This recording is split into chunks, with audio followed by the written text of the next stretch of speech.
Avec votre logiciel Adobe Photoshop CS6, vous pouvez réaliser une transformation de toutes les formes présentes sur vos calques. Alors c'est bel et bien mon cas ici. En effet, comme vous pouvez le voir, je retrouve ici un calque. Il s'agit donc d'une image de mon drapeau qui est présent sur un autre calque transparent. Et en dessous, je retrouve une image de fond, une image d'arrière-plan que je retrouve ici de couleur jaune. Donc si je souhaite maintenant procéder à la transformation de mon drapeau, il me suffit dans un premier temps de cliquer sur le calque en question. Je retrouve ici calque 1, donc celui qui contient mon drapeau. Je clique dessus une fois pour le sélectionner et je peux maintenant réaliser à l'aide du raccourci clavier CTRL-T. Donc je maintiens CTRL enfoncé, j'appuie une fois sur T. Automatiquement, j'ai ici un petit encadré qui apparaît sur mon calque de mon drapeau qui va me permettre de réaliser différentes transformations.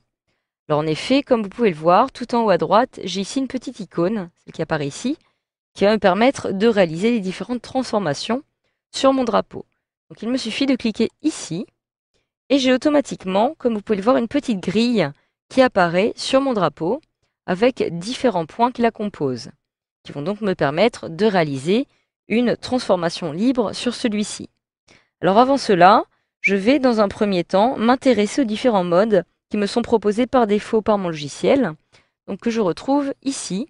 Je retrouve des formations avec un petit menu déroulant. Si je clique une fois dessus, je vais retrouver les différentes déformations qui me sont proposées. Donc par exemple, je peux décider de m'intéresser à la première. Donc si je clique par exemple sur arc, j'ai automatiquement une déformation qui a lieu et qui va donc orienter mon calque de drapeau d'une certaine façon. Si je clique à nouveau dessus, je peux maintenant retrouver la déformation intitulée drapeau.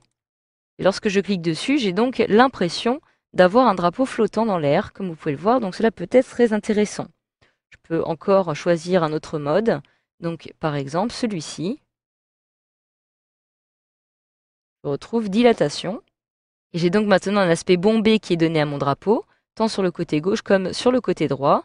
Donc cela peut être assez intéressant en fonction de l'effet que je souhaite lui donner. Alors si maintenant je souhaite retrouver la petite grille qui va me permettre de réaliser une transformation libre, il me suffit de cliquer à nouveau sur le petit menu déroulant et je clique sur 100. Alors là, mon drapeau a retrouvé l'aspect initial et si je souhaite retrouver la petite grille, je clique à nouveau sur 100, puis personnaliser. Je retrouve ici ma grille avec les différents points qui vont me permettre de tordre mon drapeau de façon à lui donner l'aspect de mon choix. Alors, les différents points qui apparaissent ici, je vais pouvoir tout simplement cliquer dessus pour les déformer. Donc par exemple, celui-ci, je clique une fois dessus, je maintiens enfoncé et je peux ainsi lui donner cette forme-ci. Je procède de la même façon pour celui-ci, mais aussi celui-ci par exemple. Et là, je vais souhaiter donner cette forme-ci à mon drapeau. De la même façon, vous pouvez procéder comme ceci à l'intérieur de votre drapeau. Je clique dedans et je peux ainsi lui donner un aspect bombé, comme si le vent soufflait à l'intérieur. Donc cela est très simple. Vous pouvez ainsi cliquer où vous le souhaitez sur votre drapeau pour lui donner l'aspect de votre choix. Donc si à tout moment vous souhaitez retrouver ici un angle à 90 degrés pour les coins de votre drapeau, vous avez ici à chaque fois des petits traits qui apparaissent ici, qui vont vous permettre de retrouver cet aspect. Donc si je clique sur le premier trait, je peux redresser ainsi mon drapeau, comme ceci, afin de lui donner à nouveau des coins à 90 degrés. Vous pouvez ainsi modifier votre drapeau comme vous le souhaitez directement. Donc voilà, donc une fois que vous avez réalisé la transformation de votre choix, vous avez maintenant la possibilité de valider le tout, donc soit en appuyant sur la touche Entrée, soit en cliquant tout en haut à droite sur la petite icône qui va vous permettre de valider les différentes opérations.